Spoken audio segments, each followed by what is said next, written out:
Hi, everybody. It is such a pleasure for me to be joined in conversation today with the incredible Marianne Chiromo.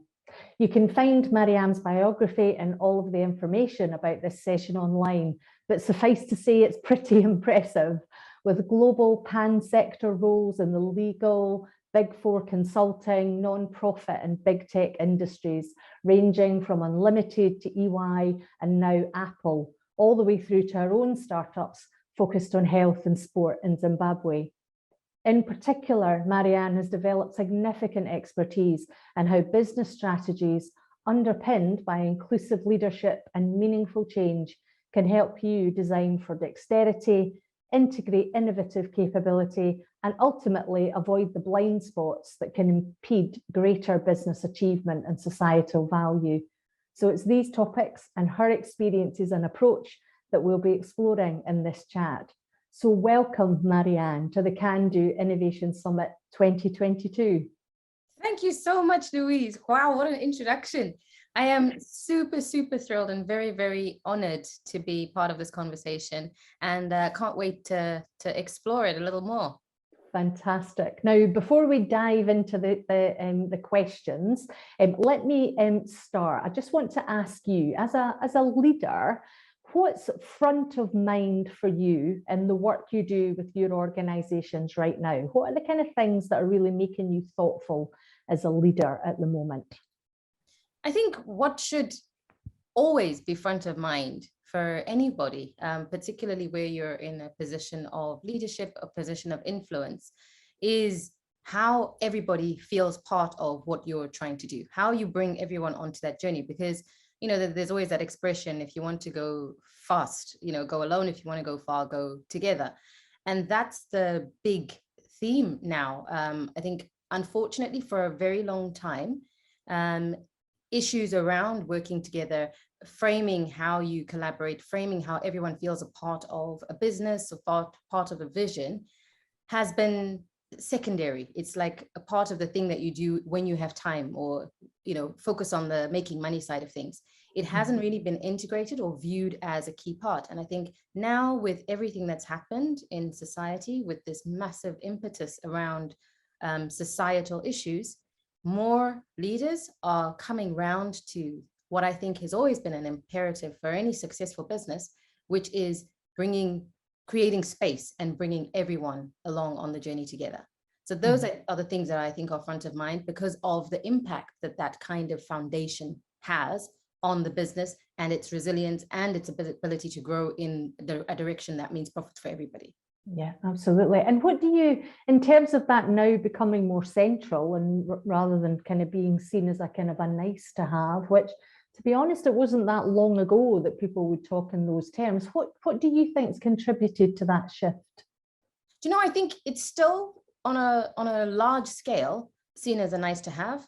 And I think a lot of organizations do it on a performative basis. And it's kind of that thing that there's less tolerance. You've got to be seen. It's optics, you know, so put up the square, the black square for Black Lives Matter, put up this, put up that. And there's less of a follow through. But what I think has shifted now is that, in parallel with, you know, the catalysts behind all of those changes and the organizations putting up these messages around what they're doing for inclusion and diversity, there are regulatory pressures that have come in. So first you see the mandatory reporting around gender, and now you've got the rumors around the same thing coming for ethnicity. And as that becomes more normalized, as we get more regulation around things, you know, we saw what happened with, say, GDPR, for example, where there are more regulatory drivers, organizations are going to have to, from a compliance perspective, start doing these things. But on the flip side of that, from the people side, a lot more people have awoken now to the sense that, you know what, this is not okay. And people feel empowered. You know, you've seen a great number of protests, you know, the protests on all sorts of things, and people have found their voices. So when something is not as it should be, where previously I think people were a little more reluctant to express their dissatisfaction, there is a lot more confidence because of the protections that are afforded by some of these regulations, but also the protection that comes from the fact that it's not just one group now that's expressing the dissatisfaction with whatever may be happening. You know, you have not just women speaking out against gender, not just Black people speaking out against racial injustice. It's becoming more of a collective voice, which is harder to ignore. So for any organization to function, they need to, well, they can't afford not to listen to those voices and react in a meaningful way behind it. And I guess the last strand around that is that data and analytics now is a big, big issue. There are fewer excuses now for not being able to track and report on or measure those indicators that really will say, yes, we are doing stuff, and yes, we are making progress, or this is the picture of how we're performing in certain spaces. And where that data perhaps isn't available, because it can be really difficult with some of the sensitive areas because of the trust, you know, not everyone is going to want to self-disclose. So where it's possible, where efforts are being made to try and start getting some of that data, whether it's just sentiment data or the more quantitative data, you know, those hard metrics, those three factors, the regulation, the people finding their voices, and the fact that is measurable now to a large extent, that means that, you know, it's fed this shift as far as what organizations are doing, even beyond the whole, you know, oh, it's not a nice to have anymore. All of those things have contributed in equal measure, I'd say. Yeah, it's fascinating, and particularly that kind of data point as well, and the work been going on in Scotland around that as well, in particular about kind of making sure that that data is intersectional as well. So, you know, and ensuring that you're actually doing that kind of depth around that work as well. So really interesting. I mean, I think, it's a bit, I think I might know the answer to what you're going to answer to this question, but I suppose I'm thoughtful about, is it possible nowadays to have a successful business where diversity, equality, inclusion, belonging aren't actively integrated into the strategy? Is that something that is possible now? I would say no. I mean, you may be able to play in a tiny space, but especially when you look at product delivery or services, right? Your consumers, whoever you're selling to, if you're selling to a very tiny demographic of people, and the demographic that you're trying to sell to looks like whoever is designing for them, then fine, you can succeed. If you are only selling to people of a certain ethnicity and certain gender who have a beard, for example, and you're creating a product just for them, fine, that's your market, right? And you can apply, but even within just that demographic, there are going to be people who have different sensibilities, right? And if you are only representing one slice of that demographic, your messaging, your strategy, your product development is going to be informed just by that one vision. If you're now thinking, oh, you know, if you have that person around the table who could say, actually, beard is essentially hair, you know, can we think of other applications for the product we're developing? What do we take out that makes it a little more broader, you know? How do we then take it and transfer it from being one customer base to another, and broadening that? How do we appeal to people across different races? How do we appeal across different ethnicities, age groups, you know? And that ability, that insight comes from just having different voices and perspectives around that table. You can't build for biggest will in the world what you just don't know. And there's this term that's been coined and used so much now about lived experience. I can talk to you about what it's like to be an African immigrant woman because I lived that. So it's easy, but the insights, you would be like, oh, and I've had this in meetings where it's like, I've never thought of that. And I'm like, nor should you ever have to. You have never been a Black African immigrant woman, you know? So for you to be in that mindset it's asking too much. And how you shortcut that journey to understanding and getting the benefit of that person's experience is just by having them at the table. It's really that easy. And then when we're looking at a product together, I can tell you straight away that that's not going to work for me. It's like, if we're pitching it to these people, what happens if you can't make it? Have a mom around the table who will tell you straight away, you know, this is not going to work for moms because A, B, C, D. That's it. You could either take that approach, or you could risk rolling something out and then losing huge market traction because you've turned off a whole bunch of market. And then you could have negative press off the back of that lack of foresight and have a competitor capitalize on that by going, unlike these guys, we think about you moms, you know, and then roll it out and they're winning twice over. So if you don't have that diversity around the table, as many businesses found even now with the pandemic, where they may not have been built for agility, if you think of the numbers of businesses that grew, also and survived, if you look around the table to see what their representation was, how they had built perhaps for remote working, because they included people within their team who couldn't always come into the office, how they built for that in advance. And so they catered for it in their operating model. When we were now forced to have to all work from home, the switch and the disruption to operating models was way less than for people who were built on a model which assumed everyone can come into work. There's no, for me being a mom, a single parent, I'm like, can we make this meeting online? Can we have the meeting online? So you start to adapt and it becomes normalized. So there was no big shift, for me and the organization I worked in, there was no big difference for me after that with the home working, because the organization had been adapted to function in that way. The products and everything else, like I've said, that were developed, you build in, because people will say, oh, but what about this? And that's all it is in the room. When you have the diversity, it's building in the capability for someone to say, what about if? It's like, well, that doesn't really represent me. How do we make it so that if this, that's all you're doing with diversity? Yeah, and it's so powerful, isn't it? That because you're right. I mean, there is a danger sometimes that we use these phrases like lived experience, and it's one that's been used huge amounts. But for me, it's just actually about recognizing the expertise and the insight that people bring from the decisions and the choices that they make in the life that they're living. And it is so important to kind of create that space and bring more people in. And I suppose it's interesting also about then the talent you attract to your business as well by being much more kind of diverse and really kind of making that well integrated into your organization. We've probably got a kind of generation coming through now who are really looking for that. Is that something that you've kind of witnessed? Yeah, and I think, the thing is, because there's so much more choice, there's like this loyalty stage where people are loyal to brands, and they feel like, before we would have this thing of, oh, if I start a new job, then I have to at least do a year, because otherwise it looks bad on your CV. Whereas this newer generation, it's like the more you bounce around, the better. And especially if the story you're telling is, I left because I didn't feel like I belonged. Because along with the diversity, you've got to make a person feel like they belong. Once I get there, what is my experience? And I think where the mistake happens is where all of the investment is in attract. Let's get all these people in, because our numbers that met the measuring the wrong metric there. The metric is of how many candidates we get in. Where it should be focused on is how many you manage to retain and develop and promote within your organization. Because if someone comes in, but they don't stay, why is that?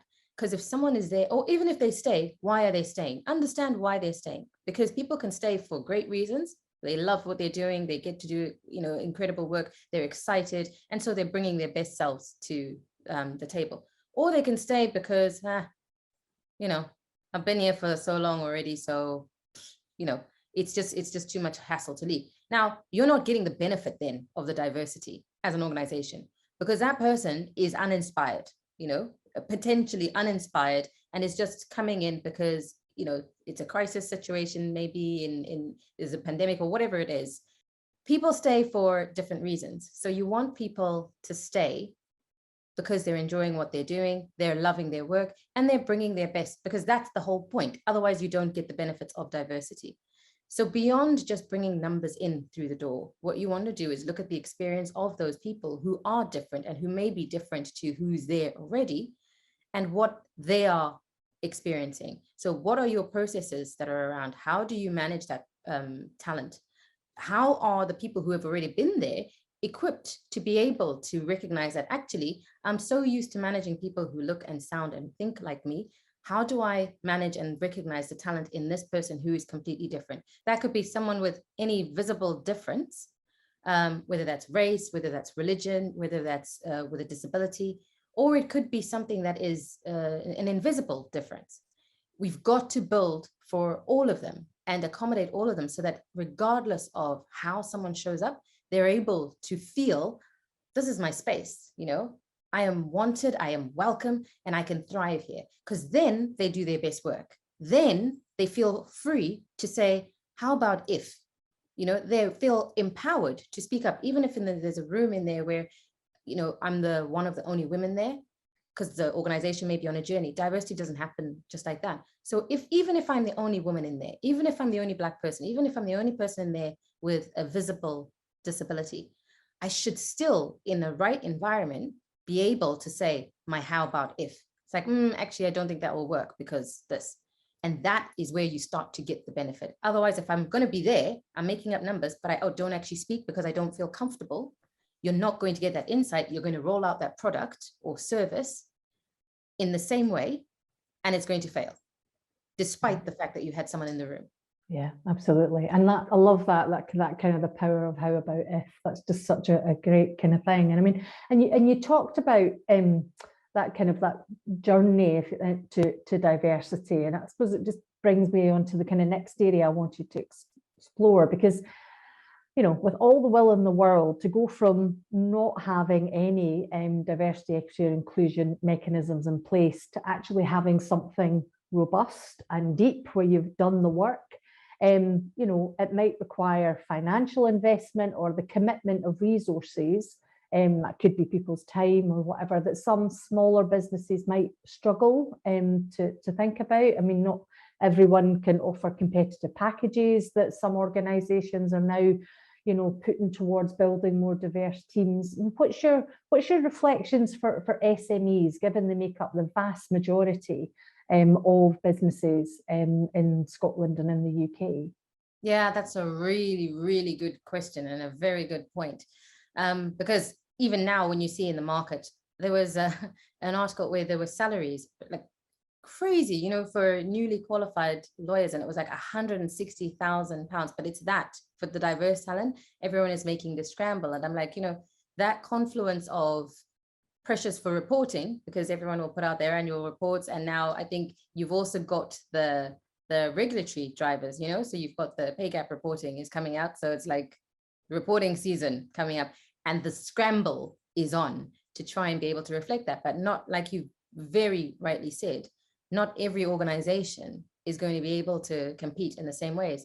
What is great, I think, is that a lot of people now are also looking for a space and a place where they can grow, you know, so there's that one part.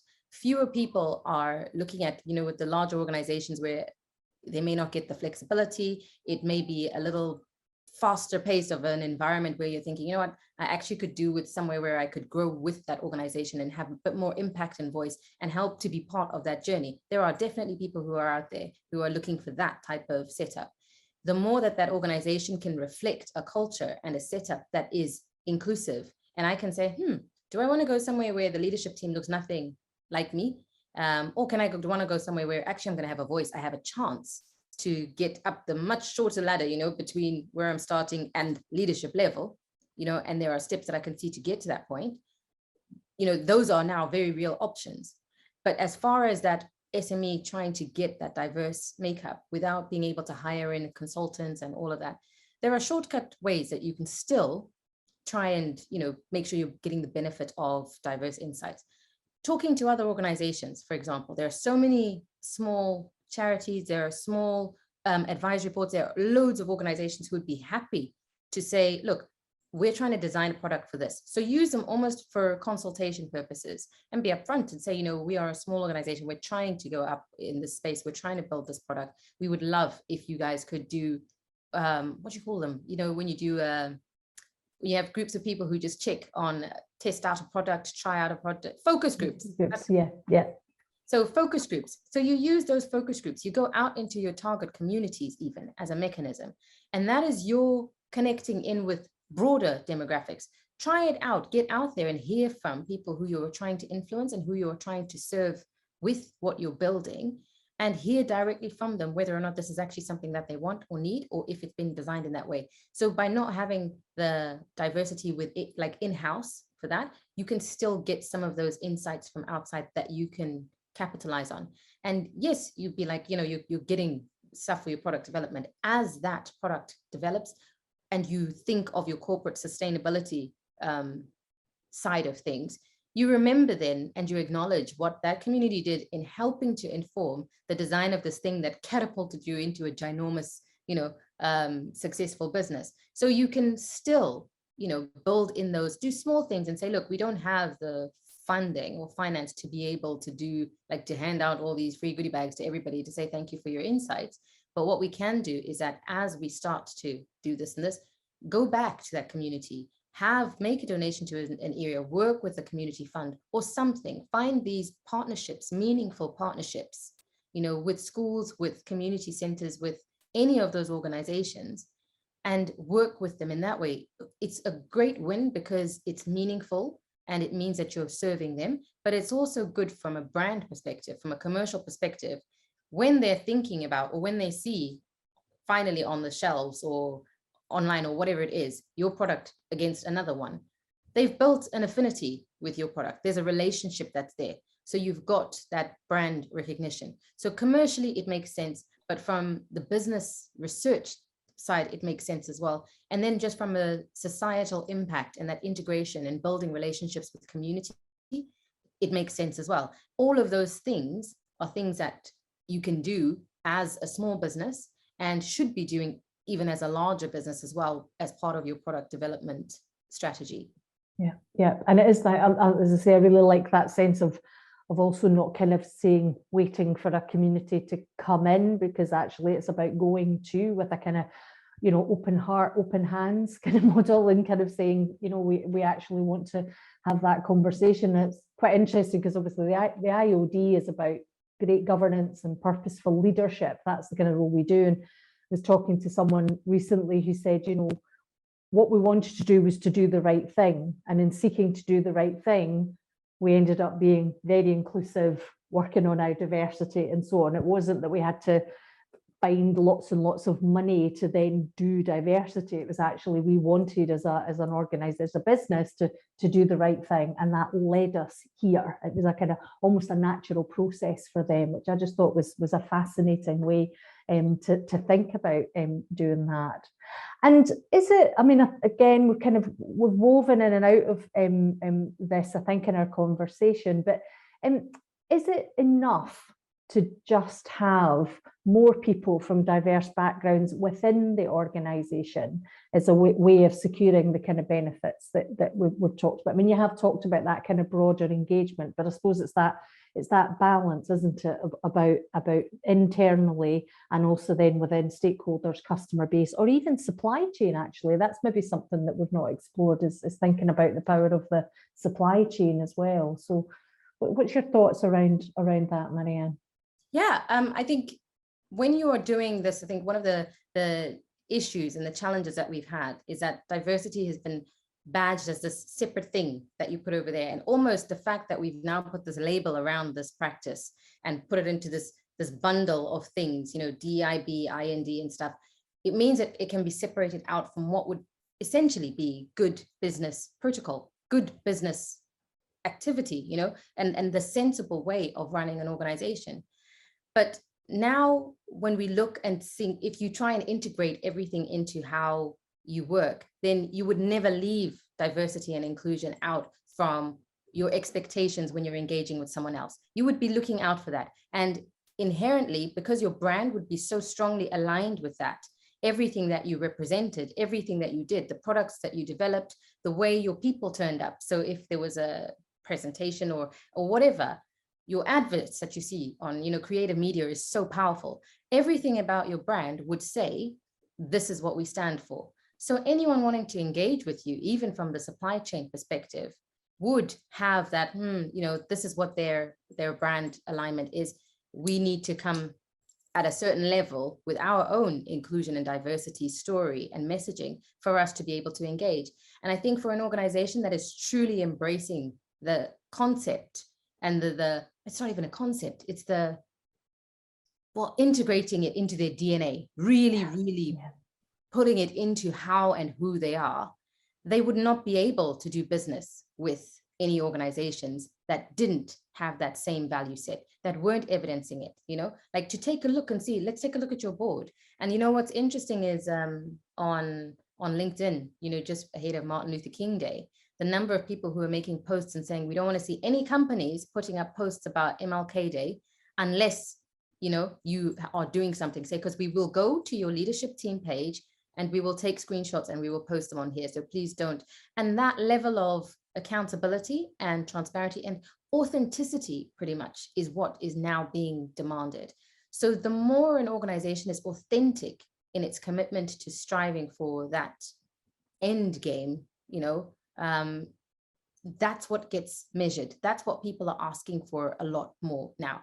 So if you've got that at your core, then your supply chain will be different. Your experience of people once they get into the organization beyond just the numbers will be different, because you will change your policies. You'll change your internal mechanisms to recognize the fact that we have to do things differently to work for the workforce that we've got now. How we did things pre all of these catalytic events that were in place that have prompted us, the Me Too movement, Black Lives Matter, all of that, how things worked before then should be under review to say, look, clearly this was able to happen while we had these policies in place. You know, we still had policies, and a lot of organizations have had heaps and heaps of policies.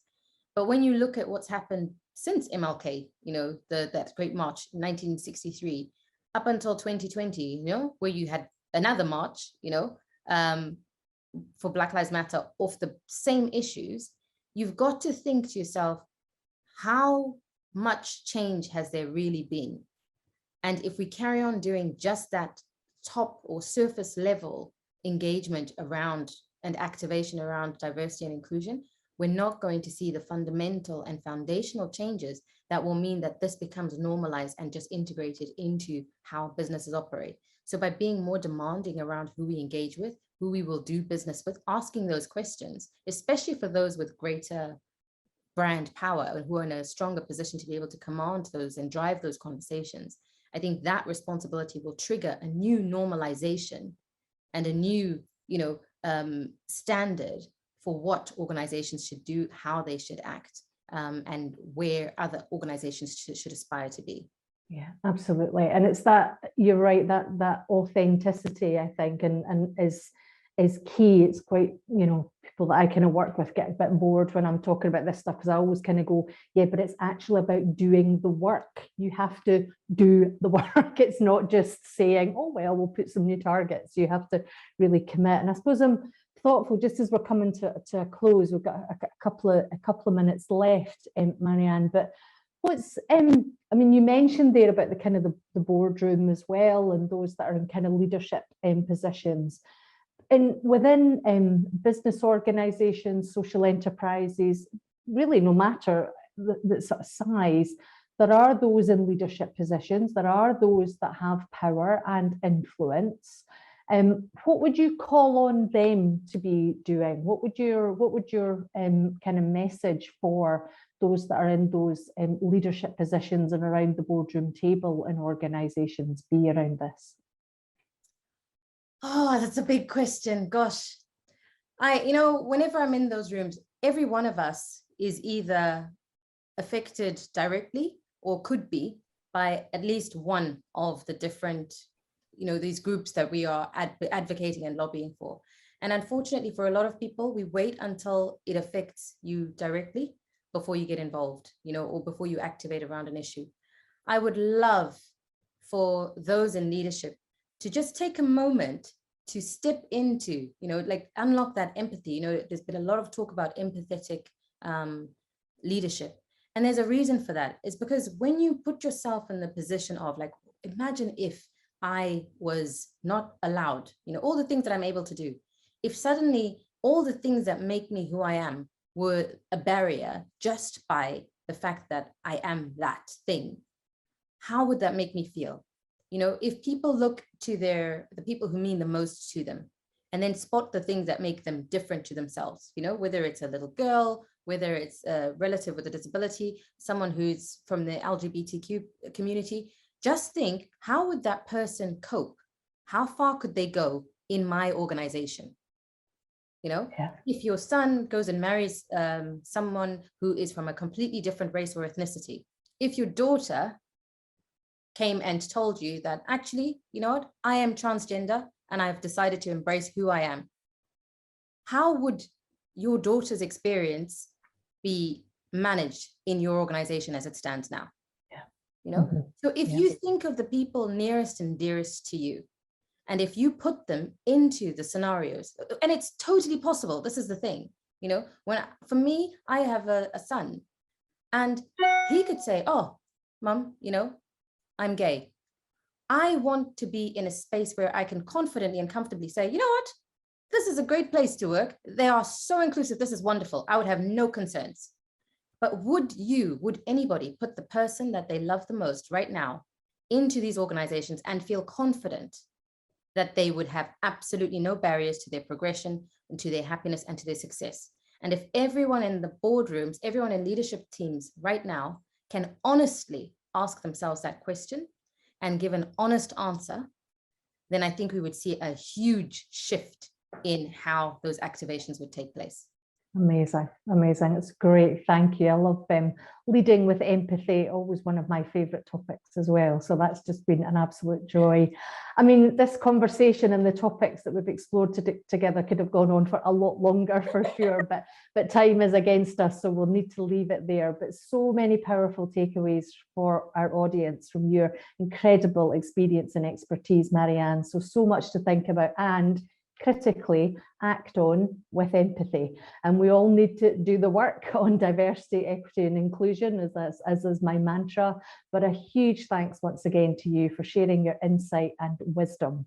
And to everyone watching, I do hope you've enjoyed this session, and I hope that you enjoy the rest of the Can Do Innovation Summit.